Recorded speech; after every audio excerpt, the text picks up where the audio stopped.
Aaron Rodgers is going up against his old team, the New York Jets, in this Week 1 matchup. My name's Tyler, here with my brother Ryan, and we're going to break down the Pittsburgh Steelers versus New York Jets Week 1 matchup. Before we do that, be sure to leave a comment. Let us know who you think is going to win and why, and hit that subscribe button and tackle that bell to get notified when new videos come out.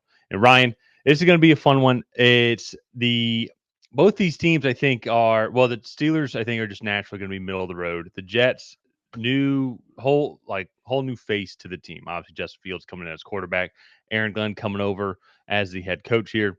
Very curious to see how the team ends up panning out this year, but it's I think cautiously optimistic for the Steelers because you never know. The Steelers are always going to be in that playoff hunt just with Mike Tomlin as their head coach.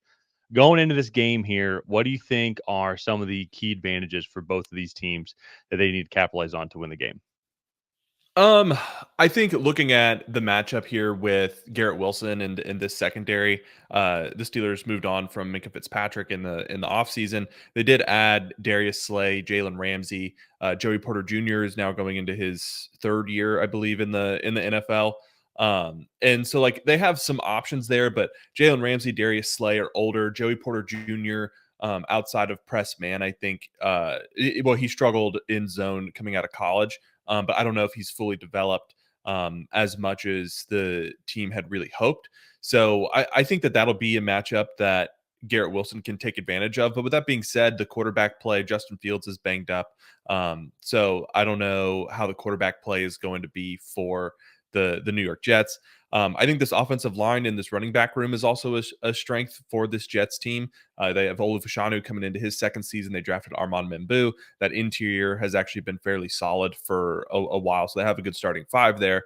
But again, I think you look at the matchup there. TJ Watt is going to be over Armand Membu in his first NFL start.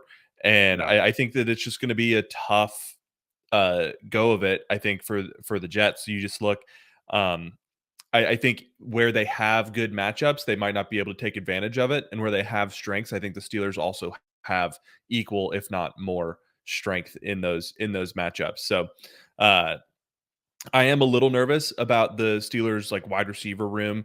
Running back wise, they drafted Caleb Johnson, who I liked, but I think the Jets defense should be decent with all the pieces that they have there. You bring in Aaron Glenn, but it could be one of those cases too. We talked a little bit about this with the Patriots and the Raiders yesterday, recording those videos where usually when you see these coaching turnovers, there is a lag period where that culture and that scheme is really kind of setting in. And so, again, kind of falling back on it, I just don't know if the Jets will be in a position to take advantage of some of the strengths in the matchups that they really have.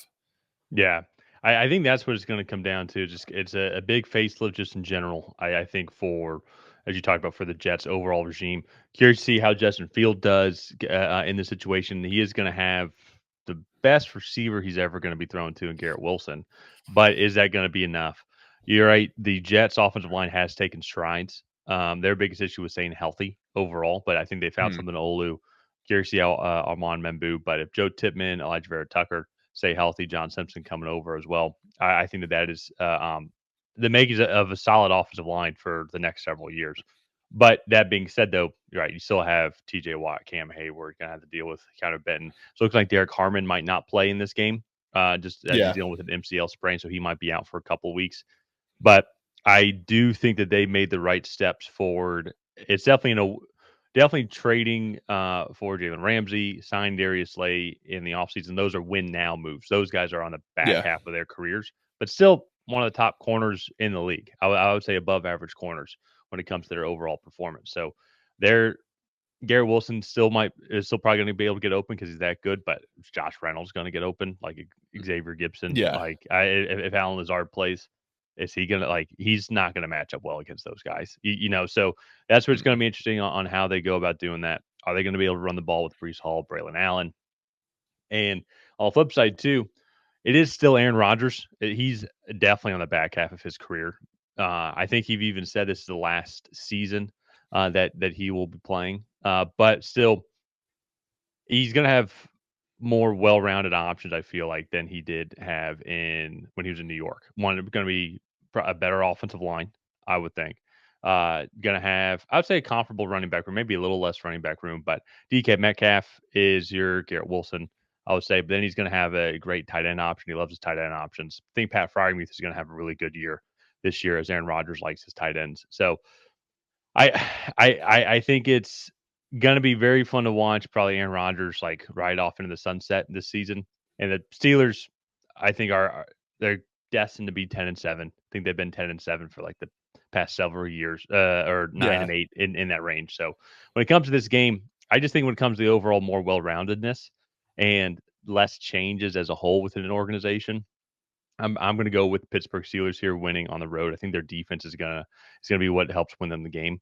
I think we're gonna say that a lot about the Steelers this year. Yeah, I'm also going to go with the Steelers. I just think you look at how these teams match up with each other. You also look at the Jets' quarterback situation. Justin Fields being the starter, being banged up. Tyrod Taylor is the backup, which he's a good backup. Don't get me wrong, but he's not a starter in the NFL. And so I just that matchup there, I think you look, TJ Watt is going to be over Armand Membu. I look back to Caleb McGarry, who was a more experienced NFL right tackle in week one of last year with your Falcons and just got absolutely dominated. TJ Watt just took over that game. And I have a similar feeling going into this one that TJ Watt is just going to take over. It's really going to limit what the Jets can do offensively. Yeah. And from there, even if the Steelers offense has a clunky day, if they can get to 20 points, I think that they will be fine in this situation. So, Well, and uh, that's all they need, like, throughout the season. I mean, yeah, their defense is typically top half, if not maybe top 10 throughout the year, barring injuries or whatnot. They've You can make an argument that they've really improved their secondary overall. I mean, at least name power, definitely name power they have. And so, yeah, if they score 3 touchdowns in a game, I think they're gonna win more games than not this season, yeah, just with yeah. how good this defense It, can be. and that also, like, when they play the Bills, or sorry, I guess they will play the Bills, but when they play the Bills, they're going to need to score more than 3 touchdowns in Yeah, but the game. are we gonna pick the Bills? Are we gonna pick the Steelers in that game? Probably not, just in general. No, no, no. You But know? that's what I'm saying is, like, I think the Steelers are gonna be in a situation where the Jets are a bad team. I think they're gonna be able to beat up on bad teams. I don't think they'll really be competitive when it comes to, like, the, uh, Exactly. top 5, 10 teams in the NFL. So, Yeah. kind of still, like you said, in that 500 range, but this will be a good one. Looking forward to week 1 kinda getting started here. Let's go ahead, let's wrap up this video here. If you guys have not already, please go ahead and like and subscribe. That is the best way to help out the channel. While you're down there, leave a comment on who you think is going to come out ahead in this matchup. Will it be the Steelers? Will it be the Jets? And other than that, we'll see you guys next time.